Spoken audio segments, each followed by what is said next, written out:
नमस्कार दोस्तों, आप सभी का बहुत-बहुत स्वागत है। और आध्यात्मिक चर्चा के लिए हम लोग बात कर रहे थे, तो कुछ सवाल इन्होंने पूछे हैं, जैसे क्या धन और आध्यात्म साथ-साथ चल सकते हैं? यानी धन कमाना और आध्यात्मिक होना एक साथ हो सकता है क्या? 1-2 सवाल उसी में और जोड़ लेते हैं, 1-2 सवाल क्योंकि दूसरे और भी पूछे गए हैं। क्या सफलता और शांति में बड़ा कौन है? सफलता बड़ी है या शांति? और जैसे करोड़पति और संत दोनों में कोई समान गुण हैं क्या? और क्या सफलता का कोई आध्यात्मिक नियम है? तो ठीक है, इस बारे में बात करते हैं। पहले हम लोग बात करते हैं कि धन और अध्यात्म साथ-साथ चल सकते हैं क्या? देखिए, धन और अध्यात्म का कहीं कोई विरोध नहीं है, किसी भी तरह से विरोध नहीं है। हज़ारों साल पहले ना भारत देश बहुत बड़ा आध्यात्मिक देश होता था। इतना बड़ा आध्यात्मिक देश, हर गली, हर मोहल्ले, हर नुक्कड़ पे आपको आध्यात्मिकता दिखती थी। और ना ये देश सोने की चिड़िया कहलाता था, आपको याद होगा। सोने की चिड़िया भारत को कहते थे। और गली-गली यहाँ अध्यात्म रचा बसा था। खून में अध्यात्म भारत के है, आपको पता हो, ना हो, लेकिन वो है। तो इसलिए कोई चिंता नहीं है, धन और अध्यात्म अगर साथ नहीं होंगे तो ना अध्यात्म बचेगा, ना धन बचेगा, याद रखना। धन तो चोर के पास भी होता है, लुटेरे डकैत के पास भी धन होता है, और धन एक अच्छे आदमी के पास भी होता है। अच्छे आदमी का धन अच्छे काम में चला जाएगा, लोगों की सहायता करेगा, अस्पताल खुलवा देगा, स्कूल खुलवा देगा, कुछ पीने के लिए पानी की व्यवस्था करवा देगा। ये तमाम सामाजिक कार्य होते हैं। किस काम से होते हैं? किस तरह से होते हैं? सामाजिक कार्य आज जो आप देखते हैं ना, ज़्यादातर सामाजिक कार्य जो है, वो धन से ही हो सकता है। और धन का सदुपयोग जो समाज के काम में आए, दूसरों के काम में आए, वो तभी होगा जब व्यक्ति के अंदर कुछ न कुछ आध्यात्मिकता होगी। नहीं तो वो पूरा अपने में डालना चाहेगा। और आप इसका उदाहरण देख सकते हैं। आप यूरोपीय देशों को देख सकते हैं, कैसे वो भौतिकतावादी हैं, तो उनको अपने अलावा कुछ नहीं दिखता। ज़रूरत पड़ने पे दूसरे देशों पे हमला करके उन्हें लूट के, खसोट के लेके गए हैं वो लोग ना। ये आपको पता है, कहानी मैं नहीं दोहराऊँगा। तो ये फ़र्क होता है आध्यात्मिक होने और नहीं होने में। आप आध्यात्मिक थे, आपने कहीं चींटी मारने भी सीमाओं का अतिक्रमण नहीं किया था। ये फ़र्क है। तो इसलिए धन तो चाहिए, और अध्यात्म तभी हो सकेगा जब धन हो। धन नहीं होगा ना तो अध्यात्म नहीं हो सकता। धन नहीं होगा तो ना आप तो ध्यान केंद्र खोल सकेंगे, ना आप घर में ध्यान लगा सकेंगे, ना घर में आप शांति से बैठ सकेंगे, ना आपके घर वाले आपको शांति से बैठने देंगे, ना आपके जान-पहचान वाले आपको शांति से बैठने देंगे। याद रखिए, धन तो ज़रूरी है ना। हाँ, धन है, तो लोग आपको सपोर्ट कर देंगे, ठीक है। आपकी सहायता करेंगे, आपको आध्यात्मिक होने में मदद करेंगे, ठीक है? तो धन और अध्यात्म में कोई बुराई नहीं है, दोनों एक साथ ही हैं। जो लोग कहते हैं ना कि आध्यात्मिक व्यक्ति को धन की ओर ज़्यादा चिंता नहीं करनी चाहिए, मैं आपसे कहता हूँ कि उन लोगों को पता ही नहीं है, वो जानते ही नहीं हैं। ना उनको धन का ठीक से पता है, ना अध्यात्म का ठीक से पता है। इसलिए उनकी बातों पे भरोसा मत करिए। आध्यात्मिक व्यक्ति को धन मिलेगा तो धन का सदुपयोग होगा। धन सही तरह से समाज में फैलेगा, है ना? और जो आध्यात्मिक नहीं है, वो उसको गड़ा के रख देगा, चींटियाँ खाएँगी, दीमक खाएँगे उन नोटों को। अभी आपने देखा ही है, आग लगेंगे नोटों पे, है ना? तो वो सब नहीं, छोड़िए। तो याद रखिए, आध्यात्मिक व्यक्ति कभी भी धन के बिना आध्यात्मिक नहीं हो पाएगा। अच्छा, आप लोग सोचते होंगे फिर साधु जो हिमालय में बैठे हैं, संत जो इधर-उधर बैठे हैं, वो बेचारे बिना धन के ही बैठे हैं। तो वो जो इधर-उधर बैठे हैं संत महात्मा, उनको तो धन नहीं चाहिए। हाँ, तो उनको आप भी नहीं चाहिए। वो आपसे भी दूर है ना, वो समाज से भी दूर है, वो समाज की भी बहुत परवाह नहीं करते हैं। वो आते हैं, अपना काम करते हैं, निकल जाते हैं, दूर-दराज में बैठते हैं, जंगलों में, पहाड़ों में, कंदराओं में, गुफाओं में अकेले रहते हैं, तो वो अपनी आत्म शांति के लिए बैठते हैं, अपने लिए बैठते हैं। और मज़े की बात है कि जब कभी आपको आशीर्वाद देने आते हैं ना, तो उनके भीतर भी एक भाव होता है कि आप थोड़े धनी हो जाएँ, आप सुखी हो जाएँ। तो ये क्या है? और अगर उसी साधु को कल कोई मंदिर के लिए बनाना पड़े या कुछ समाज में बेहतर काम करना हो, तो आपसे वो कहेगा कि आप थोड़ा वो उधर मदद कर दीजिए, तो धन की ज़रूरत वहाँ भी है। अच्छा, आश्रमों में क्या धन की मदद नहीं चाहिए?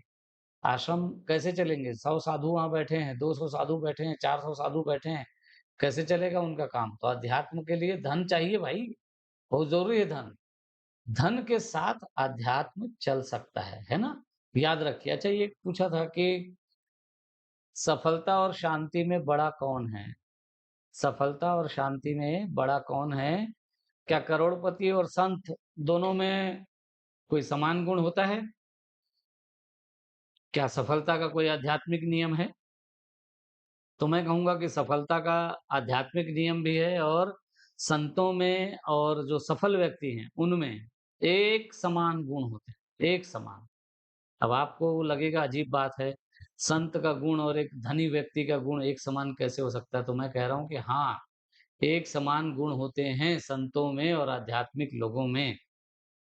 वो क्या है पता है आप? वो दोनों बहुत अनुशासित होते हैं, बहुत संकल्पवान होते हैं, अपने संकल्प को लेकर दृढ़ प्रतिज्ञ होते हैं, ठोस, भीतर से ठोस होते हैं। वो अपने शरीर की कमजोरियों को अपने मन पर हावी होने नहीं देते। वे अपने मन की कमजोरियों को शरीर पर हावी होने नहीं देते।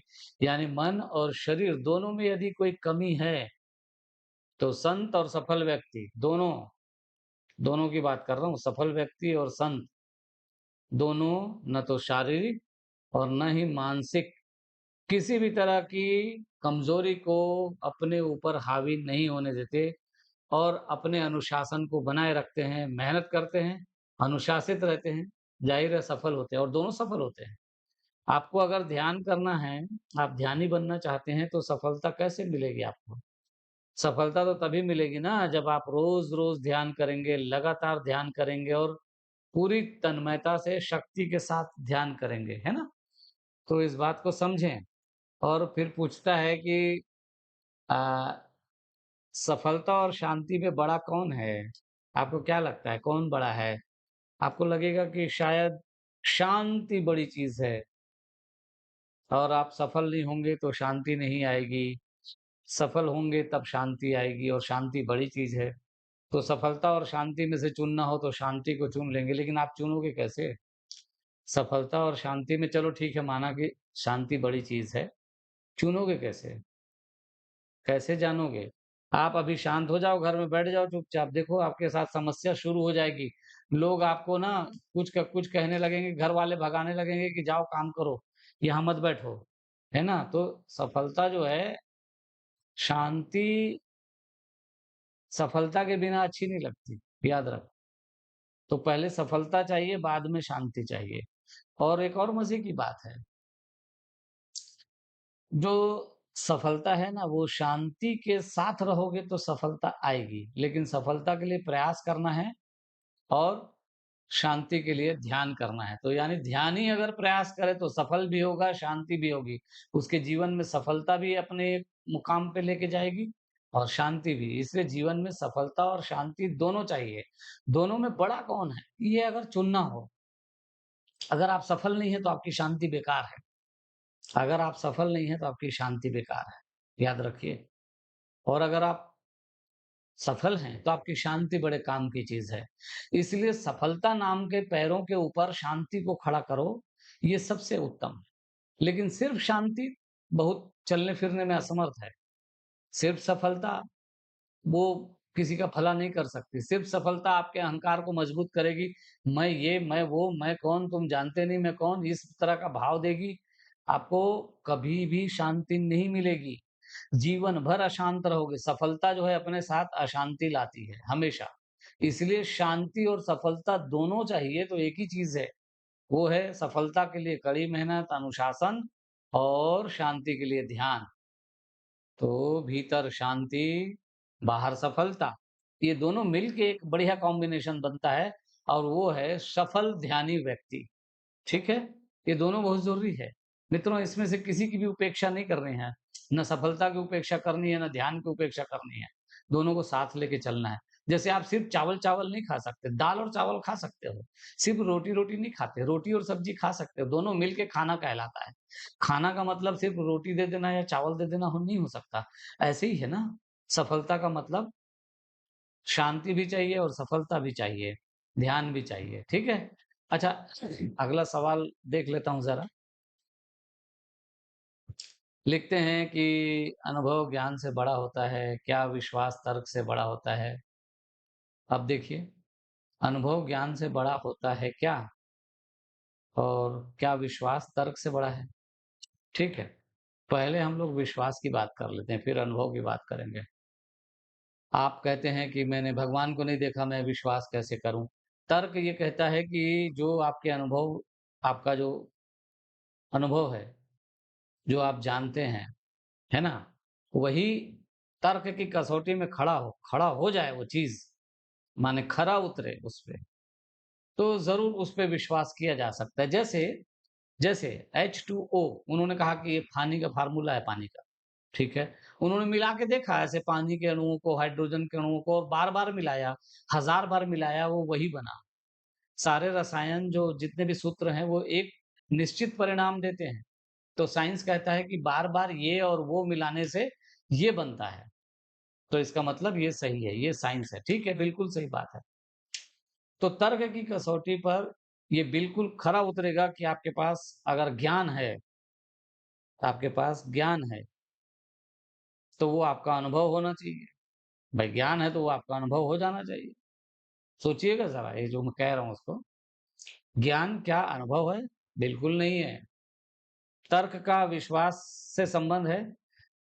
तर्क में ये है कि जो चीज़ मैंने परीक्षा ली और परीक्षा करके देखी, जो मुझे दिखाई दे रहा है, वो सही है, तर्क ये कहता है। लेकिन कई चीज़ें ऐसी हैं जो आपको नहीं दिखती लेकिन वो सही होती हैं। जैसे मेरे हाथ में हो सकता है इस समय बहुत सारे बैक्टीरिया बैठे हों इन उँगलियों में, क्योंकि मैंने टेबल, इधर कुर्सी और इधर लाइट्स और इधर स्पीकर, पता नहीं क्या-क्या चीज़ों को छुआ है इसमें। इन हाथों में कहीं बैक्टीरिया हो सकते हैं इस जगह पर। क्या आपको दिखते हैं? कहीं से दिखता है? नहीं दिखता।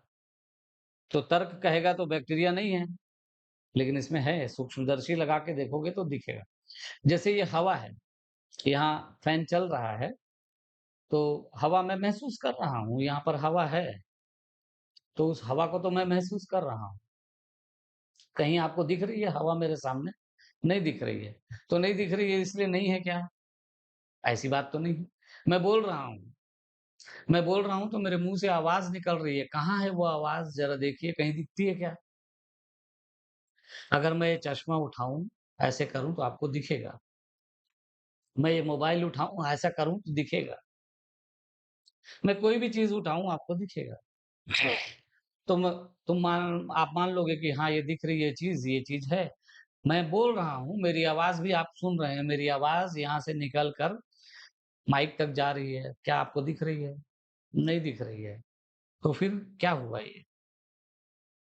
इसलिए विश्वास और तर्क की बात जब भी होगी, तो बड़ा कौन है? तो मैं आपसे फिर भी कहूँगा कि तर्क तो ठीक है, तर्क मानिए, एक सीमा तक मानिए, लेकिन जहाँ पर आपका विश्वास आपके भीतर हावी होने लगे, आपका अनुभव हावी होने लगे, तो उस पे यकीन करिए, विश्वास करिए। तर्क में भले वो साबित ना हो, तर्क उसको साबित ना करता हो, लेकिन आपका विश्वास, आपका अनुभव कह रहा है कि ये है, तो आपके अनुभव को मानिए।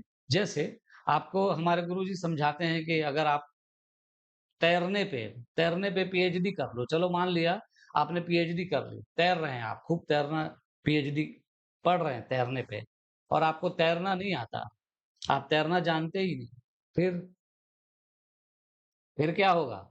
लगाइए तर्क कि मैंने तो पीएचडी की है, तो बिल्कुल मैं जानता हूँ कैसे तैरते हैं, तैरने के एक-एक बारीकी को समझता हूँ, तैरने की एक-एक चीज़ मैं जानता हूँ, इसलिए मैं नदी में कूदूँगा और मैं तैर जाऊँगा। तो कूदिए देखिए, तैर पाते हैं क्या? बिल्कुल नहीं तैर पाएँगे, है ना? ठीक से समझ लीजिए, अनुभव हमेशा विश्वास को बढ़ाता है, तर्क विश्वास को नहीं बढ़ा सकता। तर्क जो है ज्ञान को बढ़ा सकता है, तो ज्ञान और तर्क का संबंध तो हो सकता है। ज्ञान का मतलब मैं वो वाला ज्ञान की बात कर रहा हूँ जो आप जिस संदर्भ में पूछ रहे हैं। एक ज्ञान आध्यात्मिक ज्ञान है उसकी बात नहीं कर रहा हूँ, वो अलग चीज़ हो जाएगी। तो ज्ञान ये वाला जो लौकिक भौतिक दुनिया का जो ज्ञान है, वो आपके तर्क को बढ़ाता है, वो ज्ञान आपकी तर्क शक्ति को बढ़ाता है, लेकिन अनुभव आपके विश्वास को बढ़ाता है। जैसे आप विश्वास करते हैं कि ये भगवान के पास मैंने अपनी अर्ज़ी लगाई, भगवान से मैंने निवेदन किया और वो मेरा काम हो गया और हो गया। तो ये अनुभव हुआ आपका, अनुभव था कि आपका काम हो गया, इसलिए आपने विश्वास कर लिया कि भगवान जी मेरी बात सुनते हैं, भगवान मेरी इच्छा पूरी करते हैं। ऐसे ही आप अपने अनुभव से विश्वास करते हैं। आपका नौकर आया घर पे, उसने बढ़िया काम किया, अच्छा काम किया, आपने देखा ये लड़का अच्छा है, बढ़िया काम करता है, ये ईमानदार है, बेहतरीन है, तो आप उसके अपने घर के अंदर एंट्री दे देते हैं, घर के अंदर की सारी चीज़ें अब वो सँभालने लगता है। आपका अनुभव आपके विश्वास में बदल गया। आपने अनुभव किया कि ये काम करने वाला व्यक्ति, ये जो स्त्री या पुरुष जो भी है, ये अच्छा है, ये अच्छी है।